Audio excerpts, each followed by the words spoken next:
बिस्मिल्लाहिर्रहमानिर्रहीम, अस्सलाम वालेकुम। अफ़गानिस्तान में तालिबान के कब्ज़े के बाद जहाँ मगरबी ममालिक बड़ी तेज़ी से अपने अपने लोग निकाल रहे हैं, वहीं काबुल में उतनी ही तेज़ी से तालिबान के इक़्तिदार को उसकी मुंतकली का अमल शुरू हो रहा है। तालिबान के सियासी दफ्तर का अमला काबुल पहुँच चुका है, जिसमें मुल्ला अब्दुल गनी बरदर समेत सैकड़ों गाड़ियों का काफ़िला भी था। आपने अक्सर सुना होगा ना, दिल तो बच्चा है जी, और तालिबान की हालिया वीडियोज़ देख के दुनिया हैरान रह गई कि जालिम कहलाने वाले तालिबान के दिल आम लोगों से भी ज़्यादा बच्चे हैं। इन तालिबान कारकुनान ने 20 साल तक कन तक मेहनत के बाद जब काबुल पर कब्ज़ा किया तो दिल खोल कर हल्ला गुल्ला किया, मुख्तलिफ खेल खेले, हंसी मजाक किया, हेलीकॉप्टर उड़ाने की कोशिश की। एक कारकुन अपना परचम लगा के न्यूज़ एंकर भी बन गया। कंधार में तालिबान एक जिम में वर्जिश करते दिखाई दिए और उनकी वर्जिश का स्टाइल बड़ा निराला था। तालिबान ने ट्रम्पोलाइन पर भी जंप्स लगाए। अफगानिस्तान पर सुपर पावर को हरा कर कब्जा हासिल करने वाले बच्चों वाली इलेक्ट्रिक गाड़ियां चलाते नजर आए। तालिबान ने बच्चों की घोड़ों पर सवारी भी की, जबकि कई तालिबान काबुल की सड़कों पे आइसक्रीम कोन्स भी खाते नजर आए। हैरानी की बात है कि अभी तक तालिबान ने मगरबी मीडिया की 1000 कोशिशों के बावजूद उन्हें तनकीद का मौका नहीं दिया, और जो भी तालिबान पे तनकीद कर रहा है वो 90 की बातों को निकाल के कर रहा है। जबकि अफगान तालिबान ने जामे हुकूमत साजी के लिए बातचीत के जल्द नताइज मंजर आम पे लाने का ऐलान कर दिया, और सियासतदान और आलमी नुमाइंदों से बातचीत के नताइज भी जल्द मंजर आम पे लाए जाएंगे, जबकि दुनिया तालिबान रहनुमाओं को देखेगी कि कोई राजदारी नहीं रहेगी। तालिबान के शरीक बानी और दोहा में इनके सियासी दफ्तर के सरबराह मुल्ला अब्दुल गनी बरदर काबुल पहुँच गए। मुल्ला बरदर का ताल्लुक पोपलसई कबीले से बताया जाता है, और मुल्ला बरदर और तालिबान रहनुमा मुल्ला मोहम्मद उमर के सबसे काबिल एतमाद सिपाही और नायब थे।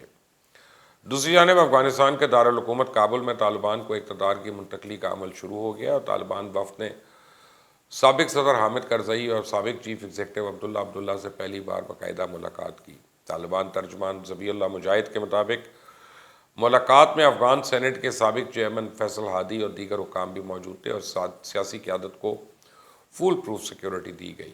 दूसरी तरफ तालिबान रहनुमा अनसकानी ने सरबराह हिज़्ब इस्लामी गुलबदीन हिकमत यार और हामिद करज़ई से भी मुलाकातें की, जबकि मुल्ला अब्दुल गनी बरदर मुसालिती काउंसिल में हुकूमत साजी पर बातचीत करेंगे। इससे पहले अफगान तालिबान ने अफगानिस्तान में अपनी फतह का जश्न न मनाने की हिदायत की थी। उन्होंने ये भी कहा था कि अफगान शहरियों को हथियार, गोला बारूद तालिबान अहदेदारान के हवाले करने होंगे। अब वज़ीर दाखिला शेख रशीद अहमद पाकिस्तान में हस्ब साबिक गरज बरस रहे हैं।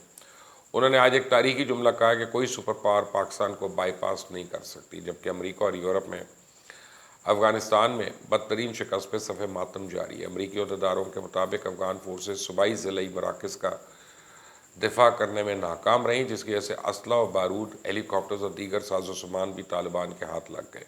अमेरिका की भारी तादाद में जंगी आलात, लड़ाका तैयारों समेत अहम साजो सामान इनके कब्ज़े में चले गए। एयरफोर्स, जो तालिबान की सबसे बड़ी कमज़ोरी थी, अब पूरी हो चुकी है, और जो भी जदीद जंगी साजो सामान भारत समेत दुनिया भर के ममालिक ने अफगान हुकूमत को तालिबान से लड़ने के लिए दिया था, अब वो उनके कब्ज़े में है।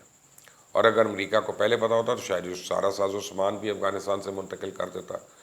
अमेरिका अपनी इस पसपाई को अफगान हुकूमती फोर्सेस के बारे में अमेरिकन अस्करी और इंटेलिजेंस अदारों के गलत अंदाज़ों पर डाल रहा है, जबकि बाइडन इंतज़ामिया ने गुज़िश्ता हफ्ते अफगान हुकूमत के अमेरिका में मौजूदा अकाउंट से अफगान स्टेट बैंक के लिए डॉलर की बड़ी बड़ी तरसीलात रोक दी थी। ऐसा काबुल पर तालिबान के कब्ज़े के खदशे की वजह से हुआ। वॉल स्ट्रीट जर्नल की रिपोर्ट के मुताबिक अंदाज़ा होता है कि अमेरिका को तालिबान के कब्ज़े की हफ्तों पहले खबर थी। अफगानिस्तान पर तालिबान के कब्ज़े के बाद अमरीकी सदर जो बाइडन को अप्रूवल रेटिंग में 7 पॉइंट्स की कमी हो गई है, और 68% अमेरिकन के नज़दीक अफगान जंग का अंजाम यही होना था। और सबसे बड़ी खबर आ गई, कैशफ गनी के बारे में कुछ पता नहीं चल रहा था कहाँ है, लेकिन अब पता चल गया कैशफ गनी अबू धाबी में है।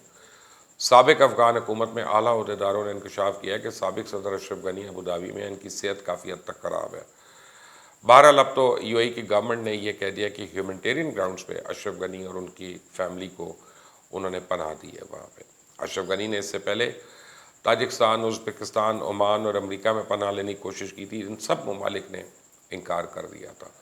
जब अरब इमारात के वजारत ख़ारजा की तरफ से बयान आया कि अशरफ गनी को इंसानी हमदर्दी की बुनियाद पर पनाह दे दी गई है, तो ये इंसान जो हफ्ता पहले तक मुतलकुल अनान बना हुआ था, मोदी को जादू की जपियाँ दे रहा था, इसके भयानक अंजाम से दुनिया को अब सबक सीखना चाहिए। और तो और ताजिकिस्तान में अफगान सफारत खाने ने इंटरपोल से अशरफ गनी, हमदुल्ला मोहिब और फजल महमूद काजी पर अफगानिस्तान का कौमी परचम चुराने के इल्ज़ाम में गिरफ्तारी के वारंट जारी करने का मुतालबा कर दिया, जबकि इत्तलात के मुताबिक امریکہ بہادر بھی اشرف غنی سے سخت ناراض ہے، تبھی تو اس کو انہوں نے پہلے اسائلم نہیں دیا، اور افغانستان کے تاجکستان میں واقع سفارت خانے سے سابق صدر اشرف غنی کی تصویر کی جگہ سابق نائب صدر امراللہ صالح کی تصویر لگا دی گئی۔ امراللہ صالح نے کل قائم مقام صدر ہونے کا دعویٰ کیا تھا۔ برطانیہ نے کابل پہ طالبان کے قبضے کے بعد پیدا ہونے والی صورتحال میں 20,000 افغان شہریوں کو پناہ دینے کا اعلان کیا، جبکہ سابق صدر رشین پریزیڈنٹ جنہوں نے افغانستان سے روسی فوج کے انخلاء کا فیصلہ کیا تھا، انہوں نے کہا ہے کہ افغانستان میں امریکی مہم شروع سے ہی تباہ کن تھی، ناکامی اس کا مقدر تھی۔ نیٹو امریکہ کو پہلے اس کا اعتراف کرنا چاہیے تھا۔ اب اہم بات یہ ہے کہ جو کچھ ہوا اسے سبق حاصل کر کے آئندہ ایسی غلطیاں نہ دہرانے کو یقینی بنایا جائے۔ اور دوسری طرف بھارتی سفارتی عملے نے رات کے وقت طالبان کے حفاظتی حصار میں افغانستان سے انخلاء کیا۔ حفاظت کے لیے بھارتی سفارت خانے کے باہر مشین گنز، گرینیڈ لانچرز سے لیس طالبان کا گروہ موجود تھا، اور پیر کی رات بھارتی سفارت خانے سے تقریباً 2 درجن گاڑیاں باہر نکلیں۔ طالبان جنگجو بھارتی شہریوں کو راستہ دکھاتے نظر آئے۔ بھارتی عملہ 5 گھنٹے میں طالبان کے حصار میں کابل ایئرپورٹ پہنچا، اور کابل ایئرپورٹ پر تیار کھڑی ملٹری کارگو طیارے نے بھارتی عملے کی ملک واپسی ہوئی، اور یہ وہی بھارتی عملہ تھا جو اشرف غنی کے ساتھ مل کے پاکستان اور طالبان کے خلاف گھرونی سازشیں رچا رہا تھا۔ لیکن طالبان نے پھر ایک بار بڑے دل کا مظاہرہ کیا۔ ذبیح اللہ مجاہد نے بتایا کہ طالبان وفد نے سیاسی قائدین کی سیکیورٹی انتظامات کا جائزہ لیا۔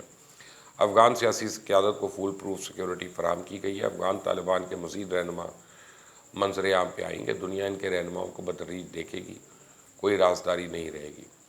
برطانوی فوج کے سابق سربراہ لارڈ رچرڈ ڈینٹ نے امریکہ کے صدر جو بائیڈن پر افغانستان میں برس کے بعد صبر آزما اور جاں فشانی سے کیے گئے کام کو خطرے میں ڈالنے کا الزام عائد کیا۔ جنرل رچرڈ سے 2006 سے 2009 تک برطانیہ کے چیف آف جنرل سٹاف رہے ہیں۔ افغانستان میں بحران جس انداز میں جتنی جلدی ہوا، وہ صدر بائیڈن کی جانب سے 11 ستمبر کے 20 سال مکمل ہونے پہ افغانستان سے تمام امریکی افواج نکالنے کے فیصلے کا براہ راست نتیجہ ہے۔ انہوں نے ایک ہی جھٹکے میں افغانستان کا نظام تیار کرنے، اس کی معیشت کو ترقی دینے، ان کی سول سوسائٹی کو نئے خطوط پہ استوار کرنے اور ان کی سیکیورٹی فورسز کی صلاحیت میں اضافے کی گزشتہ 5، 10 اور 15 برس کے صبر آزما اور جاں فشانی سے کیے گئے کام کو خطرے میں ڈال دیا۔ افغانستان کی فوجی مہم پہ عوامی انکوائری کا مطالبہ بھی کیا گیا، اور اس انکوائری پہ سیاسی اور سینئر فوجی سطح پہ ہونے والے اسٹریٹجک فیصلوں کا جائزہ لیا جانا چاہیے۔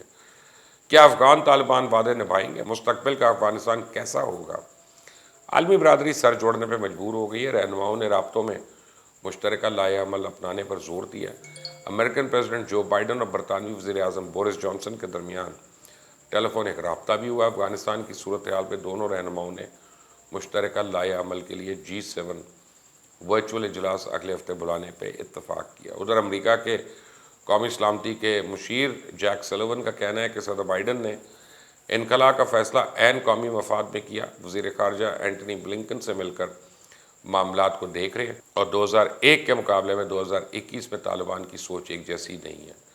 طالبان نے ایئرپورٹ تک محفوظ راستہ دیا۔ امریکی اور افغان شہریوں کے انخلاء کے ٹائم ٹیبل پہ بات ہو رہی ہے، جبکہ امریکہ کے سابق سیکرٹری آف اسٹیٹ کانڈولیزا رائس نے کہا کہ امریکہ کے سابق چاروں صدور نے افغانستان میں شدید غلطیاں کی ہیں۔ افغانستان کی تازہ ترین صورتحال کے حوالے سے ان ویڈیوز کا سلسلہ جاری ہے، لیکن آپ نے اگر ابھی تک اس چینل کو سبسکرائب نہیں کیا تو پلیز کر لیں، بیل آئیکن کو پریس کر لیں۔